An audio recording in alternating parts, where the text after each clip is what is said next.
Good afternoon. Today is Tuesday, March 21st. The time right now in Singapore is 3 minutes past noon.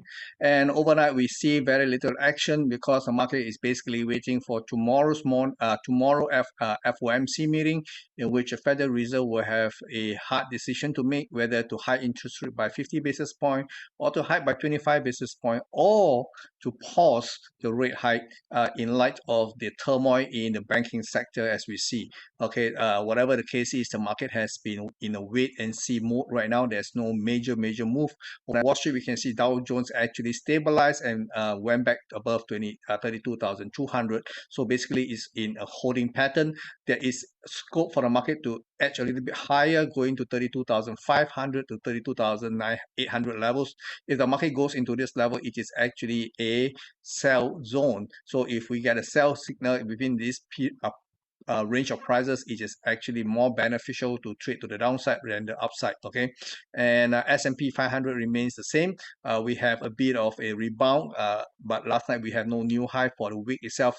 High traded so far is 3,964.5, and if the market continue to edge higher into 4,056 to 4,093, that will be an area of vulnerability, and I do expect the re-emergence of selling interest, and this is where I think the market may actually pull back down to challenge the 3,764.5. So there is that scope for the market to go up and then come back down. Over in the Nasdaq, last night we have a situation in which both the Dow Jones and the S&P 500 registered marginal gains, whereas the Nasdaq 100 suffer a loss on a day-to-day basis. So we can see the high traded is 12,674.3, and this is an there's a very good likelihood that we may have already seen the high for Nasdaq 100. So long as the market do not take out 12,881, there's scope for the market to come back down again. Okay, so we have to watch how the market unfolds post FOMC. Over in the Nikkei 225, we can see Nikkei today is closed for the vernal equinox day, which is a new holiday which only recently has been enacted by the Japanese parliament, and there is no market today. But based on yesterday's trading pattern, we can see the market has the possibility of possibly rebounding higher, ideally to between 27,435 to 27,700. So if this is the case, look out for possible sell signals to sell this market all the way down to 25,661. Okay, over in Hang Seng, we see a bit of a rebound, but very marginal, almost inconsequential. I think the market momentum is suggesting that we may see further losses in the days ahead, possibly towards the 17,400 to 18,100 range. That will be the technical buy range. Okay, over in the CSI 300, which is a major Chinese mainland equity index, there is hardly any activity. Market looks like it may be drifting lower marginally to somewhere between 3,860 to 3,920 levels. I think that area possibly may see the re-emergence of some kind of profit taking. So we watch out those levels. Over in the energy market, we can see that there was a rebound in the crude oil prices from a low of $64.33 from the Friday's low. So we can see this rebound here may extend higher, but you see, if you want to buy, I think not sure whether this is a great place to buy, but if you can take your chance and place your stop below $64, hoping that the market may actually go up to $72.60 thereabout, I think there is scope for that bounce here. But by and large, I still see further weakness in the months ahead, possibly below $64.33. Like I mentioned, ideally the price should want to go and challenge $62, if not $61. I think that will be a much better area to go in to buy, but let's see what happens. Okay. Over the gold market, we saw that gold actually surged to a new high for the year at $2,009.84. Now, this $2,000, of course, is a very nice and round number, and eventually it broke. But on the day, the hour that it broke, you can see what happened. The market has a reversal pattern. So that is cautioning us not to chase this market any further. There is a possibility the market may have hit a temporary high. We may see a pullback to as deep as $1,900 now. That will be a great price to consider repositioning longs. Okay, so this area of price range is between 1,833 to 1,910. So do watch out for the possibility of gold pulling back into this bracket, and then if it does, then it will be great news for all of us because we can buy at a much cheaper price. Okay, silver traded to a high overnight at $22.72. There's no sign that it is coming back down again. So it may come down together with gold if gold actually pulls back. But again, we have to see because the attention right now is not on silver, it's on gold basically. But if we have a pullback to $21 to $21.30, that will be a great place to consider buying. Okay. Over in the dollar index, we continue to see weakness in the dollar index as a dollar pulls back. Even though we have already seen some kind of calmness returning back to the banking sector, but by the action in the currency market, we can see that this is possibly a false dawn. There's a possibility that this thing is not over yet, and I do personally believe that more banks is probably will meet the same fate, and it will cause further stress in the banking sector. We can see prices are coming back down. The dollar is coming back down, and there is a possibility it may just continue to drift lower and lower to all the way to 101.80. Unfortunately, yesterday I went long near this low price of 103, and market has gone below my buying price now. I just hope that there's a marginal rebound in the hours ahead, so I can relieve myself of that long position and then reposition my long at 101.15 to 101.80 levels, because overall long term I'm still bullish on the dollar. Okay, and over in the currency market, we can see that the sterling went up to a high yesterday, to a high of 122.85, and not sure whether we have hit the peak yet, because if the dollar continue to weaken, obviously the peak in the sterling is not in yet, so we will have to monitor but if we see a rebound back, then I think there's a good chance we may probably should remove this is no longer valid.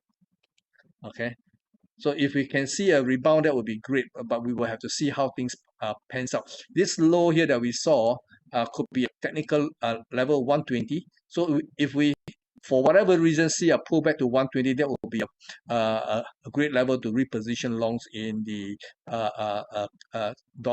sterling versus the dollar. Okay, so we will have to watch out. For the time being, I have no view. Okay, in the euro versus the dollar, I'm more bearish than ever.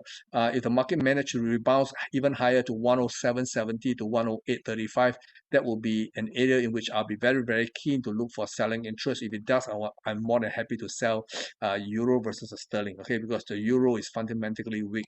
Okay, over in Aussie, this market is a bit neutral. It seems to be forming in a three-wave rally. If the market can actually go up and do a marginal high somewhere around the 0.6740, that will be a great level, followed by a sell signal. I think the market is going to go back down and take out the 65.50 levels. Okay, over in the dollar yen, we can see the dollar continue to weaken very much like what we saw in the dollar index.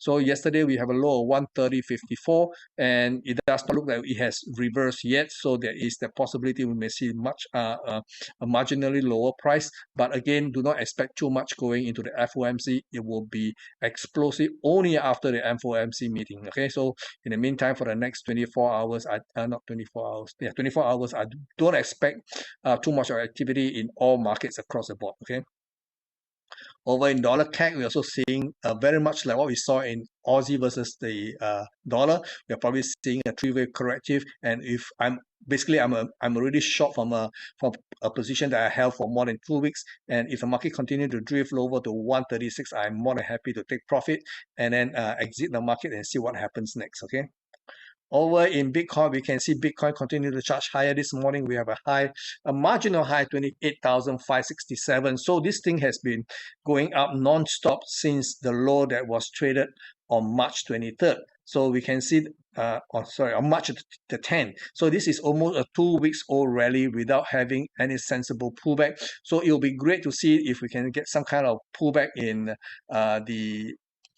the Bitcoin. So if we can get something like a 50%, that would be great. Let me see where the 50% mark is. Okay, if we can get some kind of 50% from this pullback here, that will be, I think, an ideal level to look for buying interest. Okay, and it so happens that 50% pullback also is very near this consolidation range. Okay, and I think 24,100 seems to be a fairly good price to actually reposition longs. Okay, and the issue with stablecoin is not is by no means over yet. I think that we will probably see an eruption in the stable coin space because simply the failure of Signature Bank is more impactful than the failure of Silvergate. But when two are combined, those are acting as a bridge to the normal traditional banking world. So if we have the bridge being burned, so stable coin basically would now be quite vulnerable to sell off. Okay.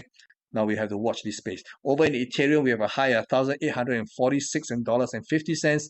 And overnight, we can see the pullback in Ethereum is a little bit deeper than what we saw in Bitcoin. So on a relative basis, I think the first pullback, I think, will be more viable, more visible in the Ethereum market. So if the market have a pullback 50%, it is also very near where the bottom of the last consolidation is, which is around $1,610. So we do watch out for those levels to come back. And if you want to buy, I think that will be a much sensible place to buy. Okay. In the meantime, that's all I have for you. Now remember, the FOMC is scheduled for tomorrow, but based on timing, we are 12 hours ahead of New York. So that will effectively put it on Thursday morning at 2 a.m. Singapore time. And then on Thursday afternoon, we do not only have the Bank of England going to announce the interest rate decision, we also have the Swiss National Bank also announcing their rate decision just before the BOE does that. Okay, so in the meantime, do watch out for those two news. Okay, in the meantime, take care, and I will come back to you again tomorrow. Bye bye.